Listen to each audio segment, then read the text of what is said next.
थे, तो मैंने आप लोगों को जैसा कि बताया, ट्रांसजेनिक एनिमल उस एनिमल को बोलते हैं जिसके अंदर हमने कोई भी एक्स्ट्रा जीन डाल दिया। तो अगर हम कोई भी एक्स्ट्रा जीन डालें और वो एक्स्ट्रा जीन का एक्सप्रेशन दे तो हम उसको ट्रांसजेनिक एनिमल कहते हैं। आपको ट्रांसजेनिक एनिमल की यूजेस बता रही थी मैं अलग अलग। वन ऑफ द यूजेस मैंने आपको बताया that use was biological product, जिसमें हम कोई एक जीन एनिमल में डालते थे, अब वो एनिमल उस चीज को एक्सप्रेस करता था। जैसे ह्यूमन का एक जीन जो प्रोटीन डालता था मिल्क के अंदर, वो जीन हमने काउ में डाला, अब काउ के मिल्क में भी वो ह्यूमन वाला प्रोटीन आ गया, तो वो ट्रांसजेनिक बन गया।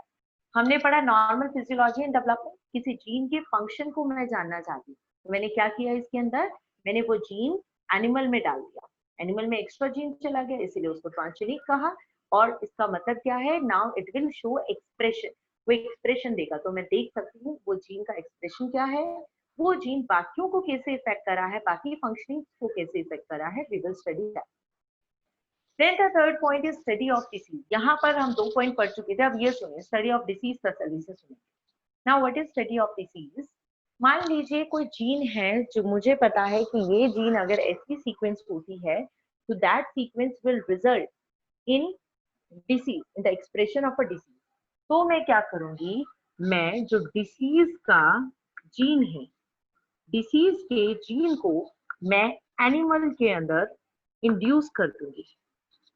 मैंने डिसीज वाले जीन को एक एनिमल में डाल दिया, यानी अब मेरा एनिमल भी डिसीज्ड हो गया, वही डिसीज जिसकी पढ़ाई में करना चाहती हूँ, मैंने उस डिसीज को एनिमल के अंदर डाल दिया। तो एनिमल में ऑफकोर्स मैंने एक्स्ट्रा जीन डाला, इसीलिए मैं इसको ट्रांसजेनिक कह रही हूँ। अब इस डिसीज के बारे में पूरे सारे करेक्टर्स की स्टडी मैं इस एनिमल पे कर सकती हूँ। कैसे, आई कैन सी इजिली कि अब मुझे देखना है कि मान लीजिए ये डिसीज जब होती है तो उसके क्या सिम्टम्स आते हैं, तो एनिमल्स में जो सिम्टम्स होंगे उससे मुझे आइडिया लग जाएगा। फिर मैं ये भी देख सकती हूँ अगर किसी के अंदर ये डिसीज वाला जीन होता है तो बाकी और जो है बाकियों को ये कैसे इफेक्ट करता है, बाकी करेक्टर्स को कैसे इफेक्ट करता है, तो इन बाकी करेक्टर्स को इफेक्ट करेगा उस चीज को भी हम चेक कर सकते हैं। तो हम एक डिसीज का जीन डाल के एनिमल के अंदर होने वाले चेंजेस से इस डिसीज के बारे में कंप्लीट इंफॉर्मेशन को गैदर कर सकते हैं, देख सकते हैं। तो ये आपका आ जाएगा, ठीक है। तो कहते हैं transgenic animals they are acting as a model for the study of disease. ये एनिमल अब ये एक मॉडल ऑर्गेनिज्म बन गया है, मॉडल एनिमल बन गया है, जिससे मैं उस डिसीज की इजीली स्टडी कर सकती हूँ, उसके ट्रीटमेंट का इन्वेस्टिगेशन कर सकती हूँ। मुझे जिस बीमारी का ट्रीटमेंट करना है, पहले मेरे पास एक एनिमल होना चाहिए जिससे ये डिसीज हो, जिसके अंदर फीचर्स देखूं, जिसके अंदर अप्लाई करूं कोई भी ट्रीटमेंट, तो वो हो गया ट्रांसजेनिक एनिमल, ठीक है। किस डिसीज को मैंने इस तरीके से, इसके इस टाइप के मॉडल्स मैंने किस डिसीज के अवेलेबल है, 1 मार्क्स के क्वेश्चन के लिए आप याद रखेंगे। Cystic fibrosis which is a lung disease, lung disease है, इसमें रेस्पिरेशन प्रॉब्लम आती है, तो सिस्टिक फाइब्रोसिस के लिए मुझे मॉडल है मेरे पास ट्रांसजेनिक एनिमल, जिससे मैं स्टडी कर सकती हूँ। मेरे पास है rheumatoid arthritis, rheumatoid arthritis. Rheumatoid arthritis क्या है, ये आपकी बोन से रिलेटेड डिसऑर्डर होती है। ये वैसे एक ऑटो इम्यून डिसीज है, जिस डिसीज के अंदर एक पर्सन खुद की बॉडी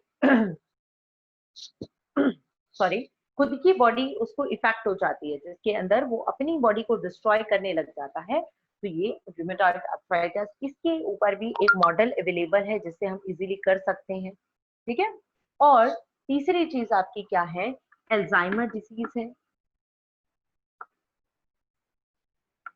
अल्जाइमर डिसीज है। अल्जाइमर डिसीज को भी हम इसके थ्रू स्टडी कर सकते हैं। ओके, तो अलग अलग डिसीजेज हैं जिन डिसीजेस की हम स्टडी कर सकते हैं by the help of some transgenic model. चलिए चौथा देखते हैं, तो चौथा क्या है, वैक्सीन सेफ्टी। चौथा है वैक्सीन सेफ्टी। वैक्सीन आप सभी लोगों को पता होगी कि वैक्सीन क्या होती है, राइट। वैक्सीन होती है आपकी एक, हम जो है वीक फॉर्म में या ऑलमोस्ट डेड फॉर्म में पैथोजन डालते हैं जानबूझ के, ये सब आप पढ़ चुके हैं, और आपने ह्यूमन हेल्थ एंड डिसीज में भी पढ़ा होगा, वो चैप्टर आपको करवाया जा चुका है। तो वैक्सीन में हम डेड फॉर्म में या वीक फॉर्म में पैथोजन को इंट्रोड्यूस करते हैं एक पर्सन के अंदर, राइट। और पर्सन के अंदर जब हम डेड फॉर्म में उसको इंट्रोड्यूस करते हैं तो पर्सन को लगता है कि ये डिसीज होगी, तो उसका इम्यून सिस्टम उसके अगेंस्ट एंटीबॉडी बनाना शुरू कर देता है। तो उससे ये फायदा हो जाता है कि जब एक्चुअल में वो अटैक करेगा तो आराम से उसके अगेंस्ट जो है इम्यूनिटी हम शो कर पाएंगे। तो ये वाली चीज है। अब कह रहे वैक्सीन सेफ्टी, आपने कोई वैक्सीन बनाई और वैक्सीन को ह्यूमन पर ट्रायल करने से पहले डायरेक्टली थोड़ी ह्यूमन पे ट्रायल होगा, पहले उसके अलग अलग अटेम्प्ट चलते हैं, पहले कुछ एनिमल्स पे ट्राई किया जाता है, फिर कुछ ह्यूमंस पे ट्राई किया जाता है। They are the different levels of vaccine safety. ठीक है, तो आपने सुना भी होगा, जैसे कोरोना वायरस की वैक्सीन के ऊपर वर्क चल रहा है तो उसको कहते हैं कि इसने ये वाला ट्रायल का लेवल ये वाला कंप्लीट कर लिया, फर्स्ट लेवल हो गया, सेकंड लेवल हो गया। तो वैक्सीन सेफ्टी में क्या है, हम एनिमल पे जब ट्राई करेंगे, ठीक है, मैं ट्राई करना चाह रही हूँ किसी एनिमल के ऊपर, तो पहले मुझे उस एनिमल पे ये डाल के देखनी पड़ेगी ना। तो जब मैं एनिमल के अंदर ये डालूंगी तो उसके अंदर वैक्सीन वो काम कर रही है या नहीं, कैसे पता करेंगे, तब बाद में मैं उसको एक्चुअल पैथोजन से इंट्रोड्यूस कराऊंगी, एक्चुअल पैथोजन उसके अंदर डाल, तो देखेंगे कि वैक्सीन पहले डाली अब पैथोजन डाला, तो क्या पैथोजन की डालने के बाद इस एनिमल को बीमारी होती है या ये एनिमल बीमारी से बच जाता है। दोनों चीजों से हमें आइडिया लग जाएगा कि हमारी जो वैक्सीन है, इज द वैक्सीन हेल्पफुल और the vaccine is not helpful, ये चीज हम चेक कर सकते हैं। कंफ्यूजन है तो फिर से बता रही हूँ, एनिमल है, एनिमल में मैंने वैक्सीन इंट्रोड्यूस की, अब इस एनिमल में वैक्सीन की वजह से इम्यूनिटी डेवलप होगी या नहीं, मुझे वही चीज चेक करनी है। कुछ टाइम बाद इसी एनिमल में मैं पैथोजन डालूंगी, मैं चेक करूंगी यार, ठीक है, अगर मेरे ये एनिमल को अब डिसीज हो गई, इसका मतलब वैक्सीन ने काम नहीं किया, तो वैक्सीन हो गई फेल। अगर इसके अंदर कोई डिसीज नहीं हुई तो इसका मतलब मेरी वैक्सीन ने काम कर दिया, इसीलिए ये पैथोजन बीमारी नहीं कर पाया, तो वैक्सीन हो गई पास। तो इस तरीके से हम एनिमल्स के ऊपर वैक्सीन की सेफ्टी टेस्टिंग देख सकते हैं। जैसे पोलियो वैक्सीन की सेफ्टी टेस्टिंग की गई बहुत सारे एनिमल्स के ऊपर, end of course her vaccine की सेफ्टी टेस्टिंग एनिमल्स के ऊपर चेक की जाती है। ओके, तो 4 पॉइंट्स हो गए, ट्रांसजेनिक एनिमल के 4 फायदे आपने पढ़ लिए, बायोलॉजिकल प्रोडक्ट पढ़ लिया, नॉर्मल जीन की फंक्शनिंग पढ़ने के लिए हो गया, किसी डिसीज की स्टडी करने के लिए हो गया, वैक्सीन की स्टडी करने के लिए हो गया। अब नेक्स्ट है हमारा 5वां point, chemical safety testing. Chemical safety testing, now what is chemical safety testing. Chemical safety testing कहता है कि आप चेक करना चाह रहे हो किसी दवाई का, अब फर्क है, मिक्स मत करना सारे पॉइंट्स को, you should know how to write. Vaccine safety में हमने वैक्सीन वैक्सीन एक टोटली डिफरेंट चीज है जो इम्यूनिटी के अंदर एक्टिव इम्यूनिटी डालता है। आपने पढ़ी है ह्यूमन हेल्थ एंड डिसीज, उसमें आपने पढ़ा होगा एक्टिव इम्यूनिटी क्या होती है, पैसिव इम्यूनिटी क्या होती है। तो वैक्सीन से तो हम पर्सन में खुद इम्यूनिटी डेवलप कर रहे हैं, तो हम वहां पर ऐसी चीज चेक करें।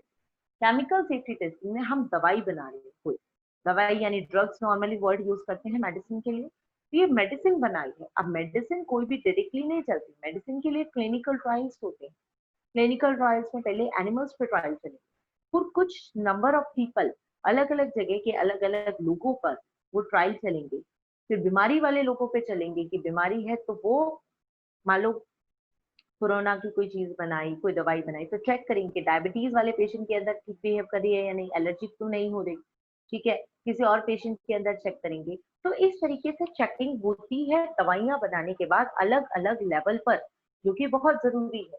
So how the chemical safety testing is done, इसमें भी यही बोला गया कि आपने कोई दवाई बनाई, आपने कोई ड्रग बनाई, नाउ आपको वो ड्रग किसी पे इंट्रोड्यूस करनी है, चेक करनी है, तो पहले क्या करो, दवाई तो तब डालोगे जब उसको बीमारी करोगे, तो पहले आप एक एनिमल में इंट्रोड्यूस करो, ड्रग से भी पहले उस एनिमल में आप एक डिसीज का जीन डालो।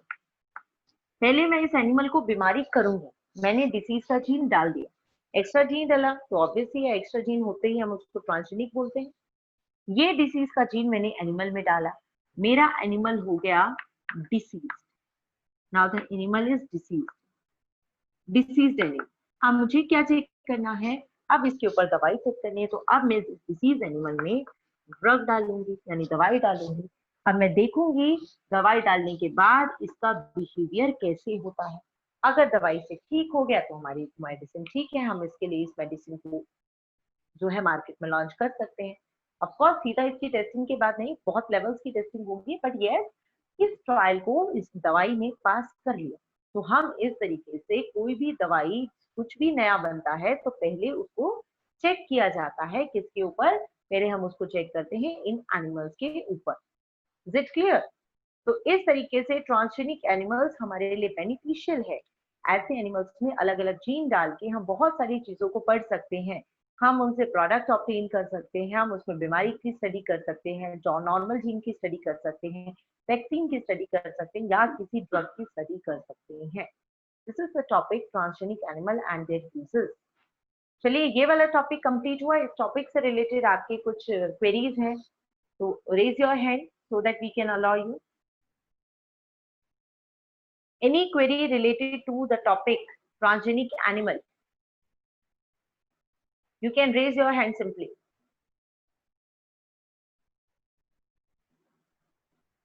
No one is having doubt, so we can move to the next topic now.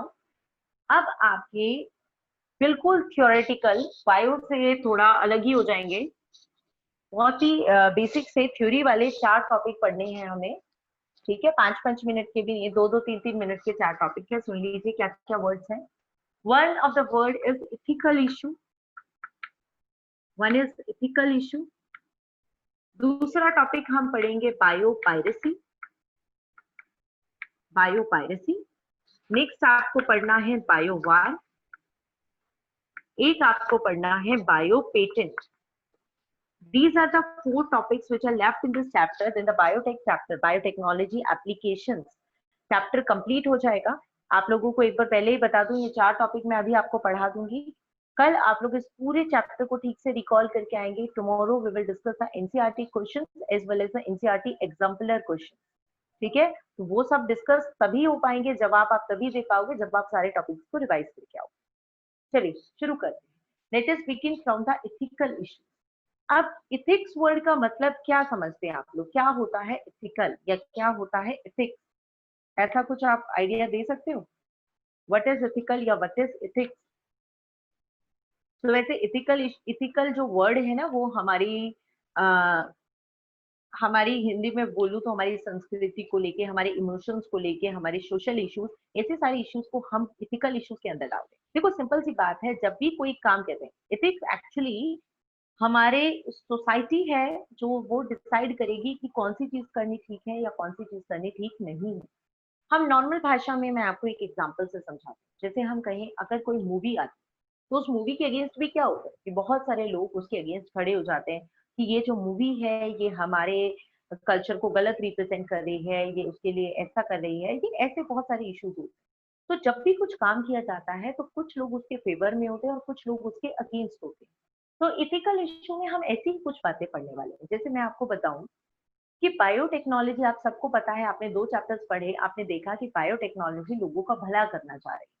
Biotechnology ने ऐसी ऐसी टेक्निक डेवलप की जिसने लोगों को, जो वो जिस बीमारी से पैदा हुए थे उस बीमारी का इलाज ढूंढ दिया। उसको आप पूरी लाइफ जब तक जी रहा है तब तक उस बीमारी से जीने की जरूरत नहीं है। आज बायोटेक्नोलॉजी ने उसका सॉल्यूशन निकाल दिया। Now that person can leave normally. ठीक है, अलग अलग आपको पता है इवोल्यूशन हो रहा है, अलग अलग ऑर्गेनिज्म आते रहते हैं। तो बायोटेक है तो ही तो हम उन डिफरेंट ऑर्गेनिज्म की स्टडी कर पा रहे हैं, उन डिफरेंट ऑर्गेनिज्म के अगेंस्ट दवाइयां या वैक्सीन बना पा रहे हैं। अगर बायोटेक ना होती तो ये सारी चीजें पॉसिबल नहीं है। You all know this, science students इसको समझ सकते हैं। बट प्रॉब्लम क्या है, हमारी सोसाइटी में हर कोई इसको समझता नहीं है। बहुत सारे हैं जो इसके अगेंस्ट काम करते हैं। वो है एथिकल इशू। जैसे क्या कहते हैं, क्या प्रॉब्लम क्या है उनकी, वो सुनो। वो कहते हैं कि हमने एक जीन, सारा टॉपिक थ्योरी वाला है तो सुनिए। कहते हैं हमने एक जीन किसी एक स्पीशीज से निकाल के दूसरी स्पीशीज में डाल दिया। ऑफ कोर्स हमने डाला था। हमने क्या कि भाई कॉटन के पेड़ में क्या हो रहा था, कीड़े खा रहे थे उसको, तो हमने बैसिलस thuringiensis का जीन हमने कॉटन के प्लांट में डाल दिया ताकि कॉटन को भी कीड़े ना लगे। और बैक्टीरिया को भी तो जीन मिल रखा है, बैक्टीरिया में खत्म थोड़ी हुआ है जीन, तो हमने ऐसा किया। तो बायोटेक का ये इथिकल इश्यूज, मतलब सोसाइटी का कहना है एक स्पीशीज से कोई जीन निकाल के हम दूसरी स्पीशीज में डाल देते हैं। ऐसा करना उसकी इंटीग्रिटी को खराब कर रहा है। It is violating the integrity of that species. What does it mean? मतलब कि वो तो उसकी खासियत थी, बाय बैसिलस thuringiensis की खासियत थी कि उसके अंदर क्राइजीन पाया जाता है। वो उसकी स्पेशल फीचर थी कि इसमें एक ऐसा जीन पाया जा रहा है जो कि टॉक्सिन है और कोई और उसको खाएगा तो वो मर जाएगा। बट आपने उसका जीन निकाल के दूसरे के अंदर डाल दिया। मैंने उसका जीन कॉटन के प्लांट में डाल दिया। तो कह रहा है तो उसकी खास पहचान क्या रही? बैक्टीरिया की खास पहचान तो कुछ रही नहीं। जब मैं एक ही चीज दूसरे में डाल दूं, आप इतने सारे बच्चे हो, आप सबकी कुछ स्पेशल क्वालिटीज, सबकी कुछ ना कुछ अपनी क्वालिटीज। किसी की राइटिंग बहुत अच्छी है, कुछ किसी के अंदर अंडरस्टैंडिंग बहुत अच्छी है। अगर ये सब जीन से रेगुलेट होता तो जिसकी राइटिंग अच्छी है उसका जीन बाकियों में डाल देते, सबकी राइटिंग अच्छी हो जाती। तो कह रहे हैं कि वो जिसके साथ हुआ उसकी तो खासियत आपने खत्म कर दी, तो उसकी इंटीग्रिटी को ये खत्म करता है, इसीलिए बायोटेक अच्छा नहीं है। दूसरी बात, दूसरी बात कहता है बायोटेक्नोलॉजी एनवायरमेंट के लिए और बायोडाइवर्सिटी के लिए रिस्क है। कैसे रिस्क है भाई? कह रहे बायोटेक में आप इतने सारे एनिमल के ऊपर कुछ ना कुछ ट्रायल करते रहते, प्लांट के ऊपर कुछ ना कुछ ट्रायल करते रहते। ये चीजें सारी के सारे ट्रायल्स एक ही अटेम्प्ट में थोड़ी ना सक्सेसफुल हुए होंगे। ऑब्वियस सी बात है, बहुत सारे अटेम्प्ट उसके ऊपर चले होंगे तब जाके वो सक्सेसफुल हुए होंगे। उसके अंदर क्या हुआ होगा पता नहीं, कितने प्लांट्स और कितने एनिमल्स आपकी बायोटेक की वजह से मरे हैं।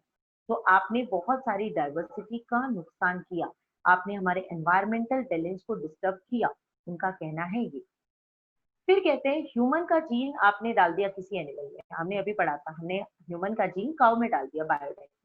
तो बायोटेक ने ये फायदा सोच के डाला कि ठीक है, मदर का मिल्क वाला प्रोटीन उतना ही रिच प्रोटीन मिल्क आपका रोजी काऊ प्रोड्यूस करेगी। पर कह रहा है आपने ऐसा किया, आपने ह्यूमन का जीन डाल दिया एक एनिमल में।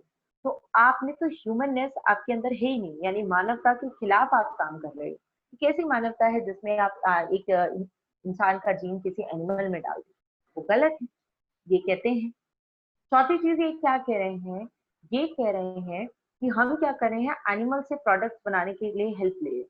जैसे इंसुलिन बनाने के लिए हमने हेल्प ली एनिमल के अंदर। तो कह रहे हैं एनिमल को आप प्रोडक्ट बनाने के लिए यूज कर रहे हो। आपने तो उस जीते जाते इंसान को एक, सॉरी इंसान नहीं, एनिमल, उस जीते जाते एनिमल को आपने एक फैक्ट्री समझ लिया। You are treating it as a factory. वो फैक्ट्री थोड़ी है, आपने तो उसको फैक्ट्री की तरह मान लिया, जो कि गलत है। ठीक है, कहते हैं biotechnology is highly disrespectful to living beings. कि लिविंग्स की वो उसके अगेंस्ट है। तो आपको समझ आए क्या पॉइंट्स बोले? तो इथिकल इशू, सोसाइटी जो बायोटेक के अगेंस्ट इश्यूज उठा रही है वो इथिकल इशू है। 5 मेजर पॉइंट्स मैंने बताए। पहला पॉइंट मैंने कहा, एक जीन दूसरे के स्पीशीज में डालना उसकी इंटीग्रिटी को खत्म करता है। दूसरा पॉइंट मैंने बताया कि ह्यूमन जीन एनिमल में हम डाल रहे हैं तो ह्यूमननेस के खिलाफ है। तीसरा मैंने बताया, एनिमल से हम कोई प्रोडक्ट ले रहे हैं तो एनिमल को एज अ फैक्ट्री ट्रीट कर रहे हैं, वो भी गलत बात है। फिर बायोटेक के चक्कर में एनवायरमेंट को, बायोडाइवर्सिटी को बड़ा नुकसान होता है। और पांचवी चीज, ये आपका जो है डिसरिस्पेक्टफुल एक तरीका है। तो देखो, करना तो पड़ेगी बायोटेक, ऐसा तो नहीं है नहीं करे, करनी जरूरी है। क्योंकि अगर नहीं करेंगे तो आज बताओ, हर किसी को वैक्सीन चाहिए, हर किसी को मेडिसिन चाहिए, वो कैसे हो पाता? नहीं मिल पाता। तो इसका सॉल्यूशन गवर्नमेंट ने किया, उसने एक कमेटी बनाई जिसका नाम है जीईएसी। जीईएसी का मतलब है जेनेटिक इंजीनियरिंग। इसकी फुल फॉर्म बहुत आती है, याद रखेंगे, ठीक है? Genetic engineering approval committee, GEAC. ऐसे ये कमिटी बना दी। ये कमिटी बच्चों क्या करती है? ये कमिटी डिसाइड करती है, क्या डिसाइड करती है कि कौन सी बायोटेक की एप्लीकेशन करें और कौन सा ना करें। यानी कि एक मिड सॉल्यूशन निकाल लिया कि ठीक है भाई, हमने ये कमिटी है हमारी, ऐसा नहीं कि कोई भी बायोटेक के नाम पर कुछ भी गलत करे, ऐसा हल नहीं होगा। बाय इस कमिटी के थ्रू जो भी प्रोसेस अप्लाई करना चाहते हैं या जो भी चीज करना चाहते हैं वो इस कमिटी के पास लेके आएंगे। फिर ये कमेटी डिसाइड करेगी कि हम वो चीज करें या वो चीज ना करें। सो द सॉल्यूशन ये आपको 1 मार्क्स में जीएसी की डायरेक्टली फुल फॉर्म पूछ सकते हैं, या आपको पूछ सकते हैं कि इंडियन गवर्नमेंट ने बायोटेक से रिलेटेड या जेनेटिकली मॉडिफाइड ऑर्गेनिज्म से रिलेटेड डिसीजंस लेने के लिए कौन सी कमेटी एस्टैब्लिश की है? You can say it is GEAC, that is Genetic Engineering Approval Committee, which will decide. ठीक है, ओके। कोई क्वेश्चन पूछना चाहता है इसमें से? ठीक है, चलिए, कोई क्वेरी नहीं है तो नेक्स्ट टॉपिक पे मूव करते हैं। अब एक छोटा टॉपिक करा देती हूँ, इतना टाइम नहीं है हमारे पास, चारों नहीं हो पाएंगे। We will discuss 2 of the topics later on. छोटा टॉपिक करा देती हूँ, that is biowar. Biowar topic use करते हैं, बड़ा सिंपल सा वर्ड है। बायो यानी लिविंग, लिविंग ऑर्गेनिजम्स की स्टडी या लिविंग चीजों के ऊपर हम वर्ड यूज करते हैं बायो। वार मतलब क्या होती है? लड़ाई, फाइट करना। यानी हम लड़ाई करेंगे, फाइटिंग करेंगे, पर फाइट करने के लिए हम किसी लिविंग ऑर्गेनिज्म को यूज करेंगे टू फाइट, राइट? यानी the use of any biological agent as a weapon. हम लड़ाई करने के लिए हमें कुछ ना कुछ हथियार चाहिए होते हैं, वेपन चाहिए होते हैं। तो here we are using the biological agent as a weapon. तो हम उसकी मदद से हम क्या करेंगे? फाइट करेंगे। आप सभी लोगों ने सुना होगा, कोरोना वाला टाइम चला, सबने सुना कि चाइना ने इसको बनाया। और चाइना ने क्यों बनाया? स्पेशली अमेरिका के अगेंस्ट बनाया। न्यूज में ये सारी चीजें आई हैं, वी डोंट नो क्या चीज है क्या नहीं, राइट? तो उसने कहा कि चाइना ने ये बनाया अगेंस्ट अमेरिका और बाकी कंट्रीज के लिए भी, ताकि वो बाकी कंट्रीज को इसकी मदद से बहुत भारी नुकसान पहुंचा पाए। तो बाकी लोग संभल नहीं पाएंगे इससे और वो आराम से बच जाएगा। बट हुआ ये कि उससे थोड़ी लीकेज हो गई, कुछ ऑर्गेनिज्म वहीं ओपन हो गए, जिसकी वजह से चाइना को भी भारी नुकसान उठाना पड़ा। बट जो भी, जितनी भी सच्चाई हो, बट ये बायोवार्स होती हैं, बहुत सारी कंट्रीज ऐसा करती हैं। वो कुछ बायोलॉजिकल एजेंट्स तैयार करती हैं, यानी ऐसे ही कुछ माइक्रोब्स वगैरह तैयार करती हैं जिनको लड़ने के लिए यूज करती हैं। इसका रीजन है क्योंकि देखो, एक तो ये जो बायोलॉजिकल एजेंट्स है, इनको बनाना बड़ा सस्ता पड़ता है, बहुत इजी कॉस्ट है as compared to normal fight. Normal fight में जो फाइटर प्लेन्स लगेंगे, जेट्स लगेंगे, जो आपके बुलेट्स लगेंगी, बहुत सारी चीजें है ना, मिसाइल्स लगेंगी। तो ये सारी चीजें बहुत कॉस्टली होती है, जबकि यहाँ पर इस तरीके से करना वो बहुत कन्वीनियंट है। तो कह रहे हैं कि ये कॉस्ट इसकी कम है, साथ में ये जो चीजें हैं वो कलरलेस है।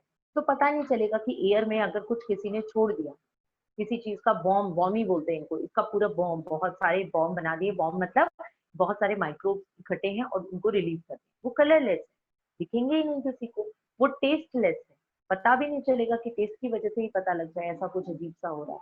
वो ऑर्डरलेस है, आपको स्मेल भी नहीं आएगी। तो यानी कि जिसके ऊपर अटैक किया उसको कोई आइडिया नहीं है कि उसके ऊपर ऐसी किसी चीज का अटैक किया जा चुका है। बट नुकसान जो इससे होता है वो नॉर्मल किसी भी लड़ाई के नुकसान से ज्यादा होता है। मोर सिवियरिटी, मोर कैजुअलिटी कॉज करती है। आपको दिख ही रहा है, आप लोग एक तरीके से इस चीज को अभी फेस कर रहे हैं। तो यू कैन सी इजीली कि इससे क्या हो रहा है, बहुत ज्यादा नुकसान होता है। तो इसीलिए बायोवार को अपनाया जाता है। बट ऑफकोर्स बहुत सारे वायरस, बैक्टीरिया, फंगस, ऐसी चीजों को बायोवार में यूज किया जाता है। पहले के टाइम में ऐसी बहुत सारी लड़ाइयां हुई हैं, जैसे 1942 में एक लड़ाई हुई थी जिसमें बेसिलस एंथ्रेसिस के करीब 5000 बॉम्ब बना के यूज किए गए। ठीक है, तो बहुत सारी बीमारियों के हम यूज करते हैं as a bio weapon agent. Anthrax को, स्मॉल पॉक्स को, प्लेग को, ऐसी बीमारियों को यूज किया जाता है। तो कोई और हमारे अगेंस्ट करे तो हमें बचना है, कैसे बचना है? You all know, gloves use करके, मास्क यूज करके, ये सारी चीजें आपके थ्योरी का पार्ट है। हम डिकंटामिनेशन करें, है ना, सैनिटाइजेशन हर जगह किया जाए, और सबसे इम्पोर्टेंट हम वैक्सीनेशन करें, एंटीबायोटिक्स लें। तो ऐसी सारी चीजें हमें इस टाइप के किसी अटैक से बचाने में हेल्पफुल हो सकती है। This is the topic biowar. तो ये दो आपके जो टॉपिक्स हैं थ्योरी बेस्ड वो कंप्लीट हो गए, ethical and biowar. Now only two of the topics are left, that is biopatent and biopiracy, which we will discuss tomorrow. Okay? Any query? और मैं आपको सजेस्ट करूंगी कि एक बार आप इसको पढ़िएगा पहले, मैं नोट्स आपको आज सेंड करूंगी। Only then better to ask the query. Vivek wants